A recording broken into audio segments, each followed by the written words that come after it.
मित्रों, स्त्रियों के त्रिया चरित्र को आज तक कोई भी देवता तक स्पष्ट रूप से समझ नहीं पाए हैं, तो कलयुग के साधारण मनुष्य स्त्री के त्रिया चरित्र को कैसे समझ पाएंगे। स्त्री द्वारा रचे गए त्रिया चरित्र को समझना बहुत मुश्किल होता है। मित्रों, आज हम आपको जो कथा सुनाने जा रहे हैं, इसे सुनकर आप स्त्री के त्रिया चरित्र को समझ जाएंगे। और इस कथा को जो भी व्यक्ति एक बार सुन लेता है, तो वो अपने जीवन में कभी भी धोखा नहीं खाता है और इस कथा को सुनने वाले व्यक्ति के जीवन में होने वाली परेशानियां नष्ट हो जाती हैं। इसीलिए इस कथा को सभी स्त्रियों तथा सभी पुरुषों को अवश्य ही पूरा अंत तक सुनना चाहिए। लेकिन उससे पहले अगर आपने चैनल को सब्सक्राइब नहीं किया है, तो चैनल को सब्सक्राइब करके वीडियो को लाइक कर दें। मित्रों, एक समय की बात है जब भगवान विष्णु अपने सिंहासन पर विराजमान थे, तभी माता लक्ष्मी उनसे मिलने के लिए जाती हैं। तो माता लक्ष्मी को देखकर भगवान विष्णु बोले, हे देवी, आप अचानक यहाँ पर क्यों आई हैं? तो माता लक्ष्मी बोली, प्रभु, आज मैं आपसे एक प्रश्न का उत्तर पूछने के लिए आई हूँ और मैं चाहती हूँ कि आप मेरे प्रश्न का उत्तर देकर मुझे संतुष्ट करने का प्रयास करें। तो भगवान विष्णु बोले, हे देवी, तुम्हारे मन में जो भी प्रश्न है मुझे बताओ, मैं तुम्हारे प्रश्न का उत्तर देकर तुम्हें संतुष्ट करने का प्रयास करूंगा। तो माता लक्ष्मी बोली, प्रभु, आज जब मैं पृथ्वीलोक से आ रही थी तो मैंने देखा कि 3 पुरुष आपस में बातें कर रहे थे और वो आपस में कह रहे थे कि स्त्री के त्रिया चरित्र को समझना बहुत मुश्किल है और इसे कोई भी नहीं समझ सकता है। प्रभु, इसी प्रश्न का उत्तर पूछने के लिए मैं आपके पास आई हूँ कि स्त्री का त्रिया चरित्र क्या है और इसे कैसे समझा जा सकता है। तो भगवान विष्णु मुस्कुराते हुए बोले, हे देवी, स्त्री के त्रिया चरित्र को समझना कोई कठिन कार्य नहीं है। इसके लिए मैं तुम्हें एक प्राचीन कथा सुनाता हूँ, जिसे सुनकर तुम्हें पता चल जाएगा कि स्त्री का त्रिया चरित्र क्या होता है। इसीलिए इस कथा को पूरा मन लगाकर अंत तक जरूर सुनना। तो माता लक्ष्मी बोली, आप कथा सुनाइए प्रभु, मैं कथा को पूरा मन लगाकर अंत तक सुनूंगी। तो कथा को सुनाते हुए भगवान विष्णु ने कहा, एक समय की बात है जब एक नगर में सोमराज नाम के एक राजा राज्य करते थे। वो बहुत ही पराक्रमी तथा धर्म के मार्ग पर चलने वाले राजा थे। उनके गुरु का नाम ऋषि डूंग था। उनके गुरु सभी शास्त्र विद्याओं में निपुण थे। उन्होंने कई राजाओं को शिक्षा भी प्रदान की थी। फिर एक दिन की बात है जब राजा सोम को अपने गुरु ऋषि डूंग की सहायता पड़ी, तो उन्होंने अपने सैनिक को बुलाया और उससे कहा, तुम ऋषि डूंग के पास जाओ और उनसे कहना कि तुम्हें तुम्हारे शिष्य राजा सोम ने बुलाया है। तो सैनिक ऋषि डूंग के आश्रम में जाता है तो देखता है कि ऋषि डूंग अपने आश्रम में ध्यान लगाए बैठे हैं। फिर जब ऋषि डूंग ने आंखें खोली तो उनकी नजर उस सैनिक पर पड़ी। तो उन्होंने उस सैनिक से कहा, हे पुत्र, तुम कौन हो और यहाँ किस लिए आए हो?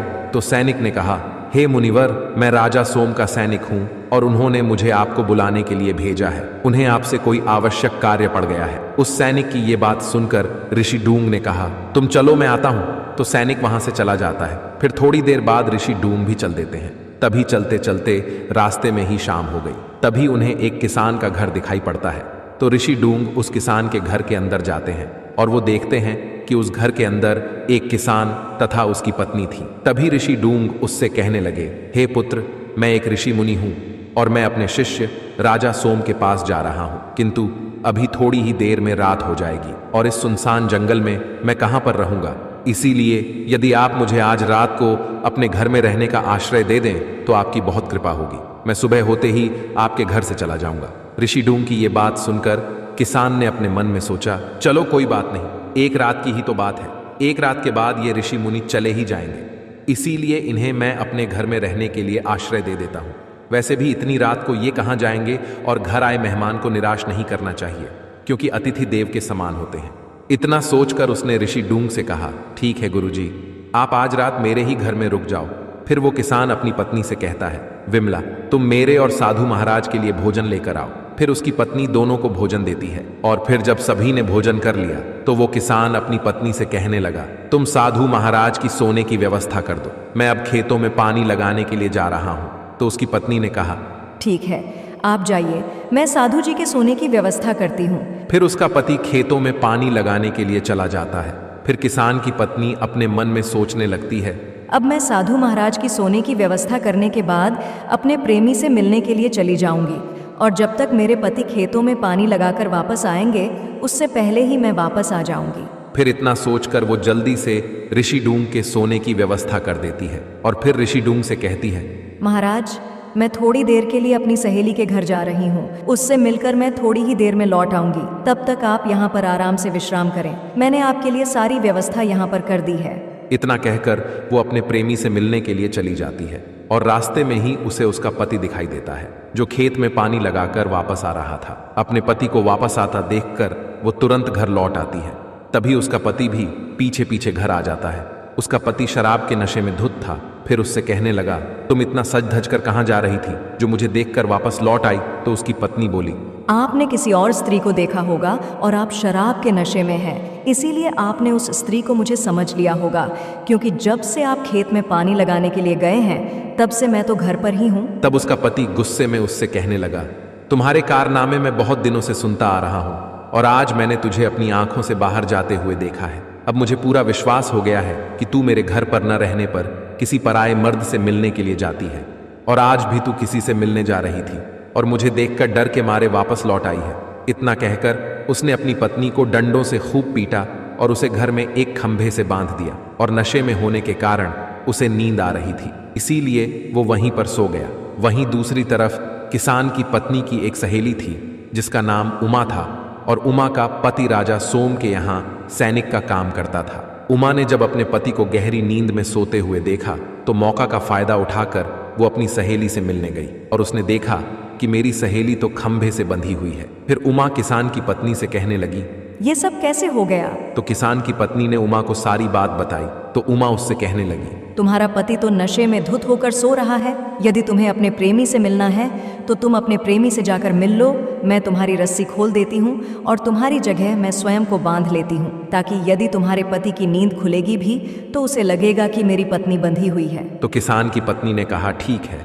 फिर उसकी सहेली उमा उसे खोल देती है और स्वयं को उसी खंभे से बांध लेती है। फिर किसान की पत्नी अपने प्रेमी से मिलने के लिए चली जाती है। फिर थोड़ी देर बाद जब किसान की नींद खुलती है तो उसे अपने किए पर पछतावा होने लगता है, और वो अपने मन में सोचता है, अब मुझे अपनी पत्नी को खोल देना चाहिए। फिर इतना सोचकर वो खंभे के पास जाकर कहने लगा, विमला, अगर आज के बाद तू बाहर जाना छोड़ देगी और मुझसे जबान लड़ाना छोड़ देगी तो मैं अभी तुम्हारी रस्सी खोल दूंगा। मुझे अपने के पर पछतावा हो रहा है मित्रों। पर उस बेचारे किसान को ये नहीं मालूम था कि ये मेरी पत्नी विमला नहीं बल्कि उसकी सहेली उमा है। वो किसान नशे में धुत था, इसीलिए वो उमा को ही अपनी पत्नी समझ रहा था। फिर किसान ने दोबारा से कहा, यदि तुम आज के बाद ऐसा कार्य नहीं करोगी तो मैं तुम्हें अभी खोल दूंगा।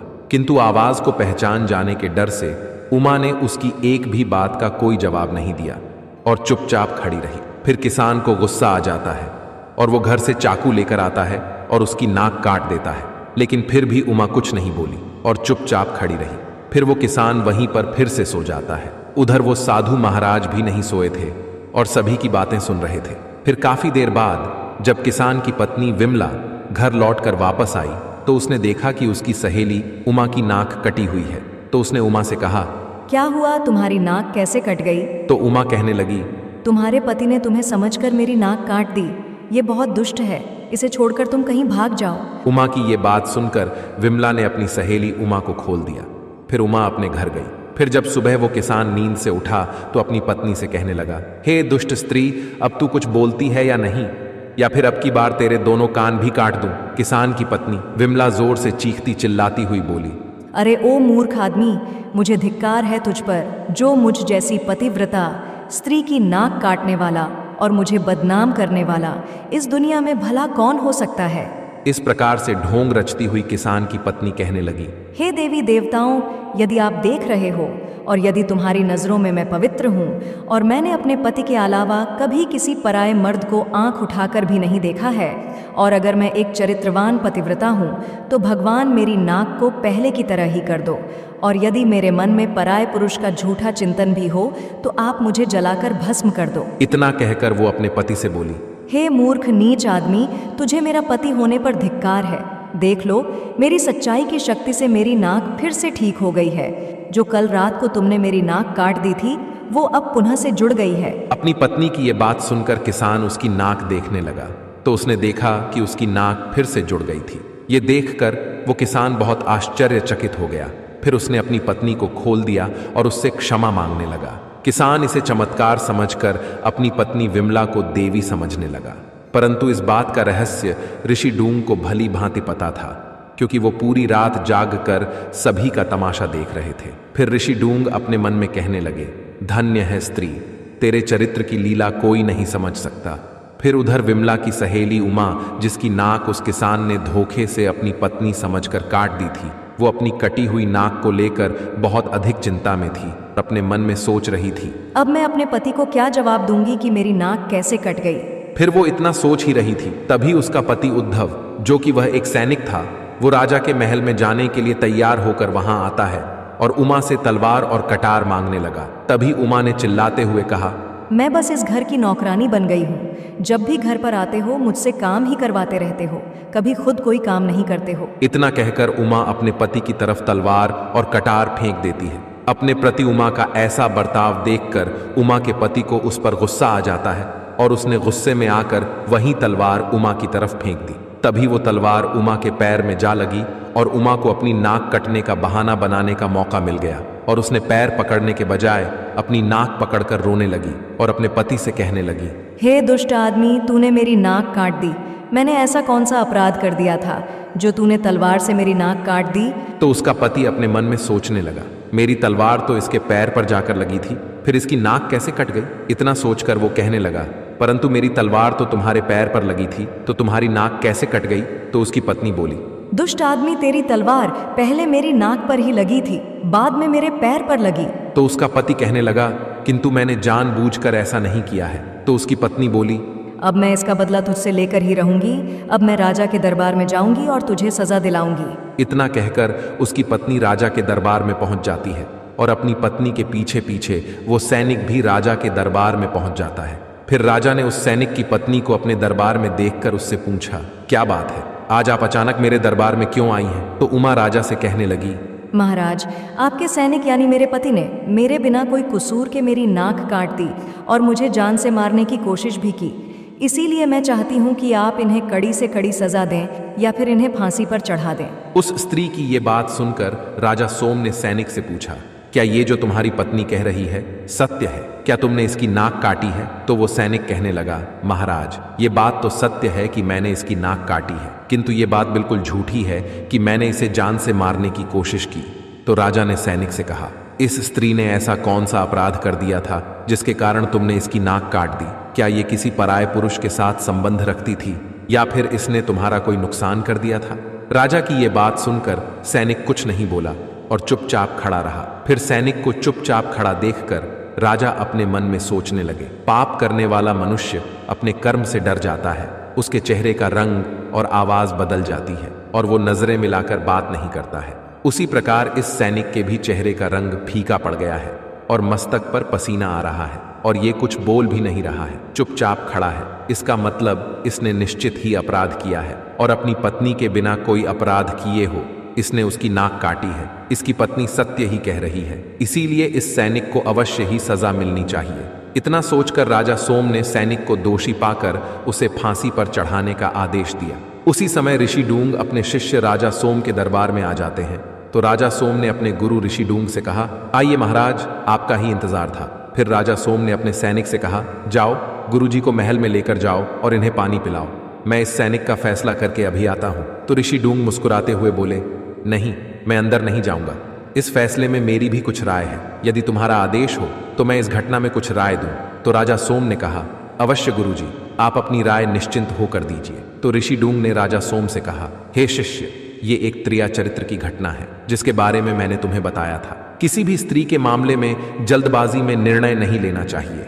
हे शिष्य, यहाँ अन्याय हो रहा है, तुमने गलत फैसला सुनाया है। ये सैनिक बिल्कुल भी निर्दोषी नहीं है, इसने कोई अपराध नहीं किया है, बल्कि इस कुटिल स्त्री ने इसे अपनी जाल में फंसाया है। तो राजा सोम ने अपने गुरु से कहा, किंतु गुरुजी, ये कैसे हो सकता है? तभी ऋषि डूंग ने राजा सोम को किसान के घर वाली सारी बात बताई और कहा, हे शिष्य, जब ये घटना घटित हो रही थी तब मैं वहीं पर था और मैंने अपनी आंखों से इस पूरी घटना को होते हुए देखा है। अपने गुरु की ये बात सुनकर राजा सोम ने तुरंत उस किसान की पत्नी को बुलाया और उससे कहा, क्या ये सत्य है कि तुम्हारे पति ने तुम्हारे धोखे में इस स्त्री की नाक काट दी थी?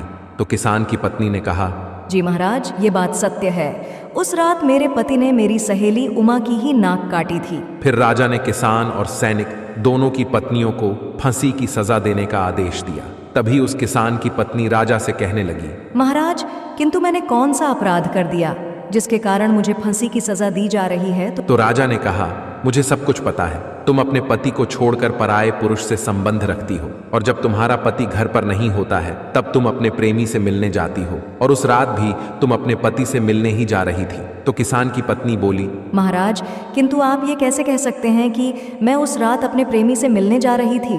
उस रात तो मैं अपनी सहेली से मिलने जा रही थी, और ये बात मैंने इन साधु महाराज को भी बताई थी। तो राजा बोले, गुरुजी ने अपनी दिव्य दृष्टि से सब कुछ देख लिया था और सारी घटना मुझे बता दी है, इसीलिए झूठ बोलने का कोई फायदा नहीं। मित्रों, फिर कथा को आगे बताते हुए भगवान विष्णु माता लक्ष्मी से कहते हैं, हे देवी, इस प्रकार उन दोनों स्त्रियों को फांसी पर चढ़ा दिया जाता है। फिर मृत्यु के बाद यम के दूत उन्हें यमलोक ले जाते हैं और उन दोनों को यमराज के सामने ले जाकर खड़ा कर देते हैं। फिर चित्रगुप्त ने उन दोनों के जीवन का लेखा जोखा खोला और उनके द्वारा अपने जीवन में किए गए पापों को देखकर यमराज जी से कहने लगे, प्रभु, इन दोनों स्त्रियों ने अपने जीवन में घोर पाप किए हैं। ये दोनों अपने पति के होते हुए भी पराये मर्दों से संबंध बनाती थीं, और जब पति घर पर नहीं होता था तो उससे मिलने जाती थी। और इस स्त्री ने तो अपने जीवन में बहुत अधिक घोर पाप किया है। इसका पति निर्दोष था, फिर भी ये अपने पति पर अपनी नाक काटने का झूठा दोष लगाकर उसे फांसी पर चढ़वाने वाली थी और अपने पति को जान से मरना चाहती थी। चित्रगुप्त की ये बात सुनकर यमराज को उन दोनों स्त्रियों पर बहुत अधिक क्रोध आता है और दोनों को अग्निकुंड में डलवा देते हैं। मित्रों, फिर कथा को आगे बताते हुए भगवान विष्णु माता लक्ष्मी से कहते हैं, हे देवी, इस समाज में कुछ कुटिल स्त्रियां अपने पाप को छिपाने के लिए किसी भी हद तक जा सकती हैं। फिर उन्हें अपने लालच और काम वासना के आगे कुछ भी दिखाई नहीं देता है। इसीलिए प्रत्येक पुरुष को ऐसी दुष्ट स्त्रियों से सावधान रहना चाहिए और कभी भी उन पर इतनी आसानी से भरोसा नहीं करना चाहिए। यदि कोई स्त्री पतिव्रता होने का ढोंग करती है तो उस पर छिपकर नजर रखनी चाहिए और वो कहाँ आ रही है तथा कहाँ जा रही है ये सब देखना चाहिए, क्योंकि ऐसी स्त्रियां ही पति के पीठ पीछे पराये पुरुषों से मिलती हैं। फिर भगवान विष्णु माता लक्ष्मी से कहते हैं, हे देवी, अब तुम्हें समझ आ गया होगा कि स्त्री का त्रिया चरित्र क्या होता है। तो माता लक्ष्मी बोली, जी प्रभु मित्रों, आपको ये कथा कैसी लगी हमें कमेंट्स करके जरूर बताएं। तो बोलो, जय माता लक्ष्मी की।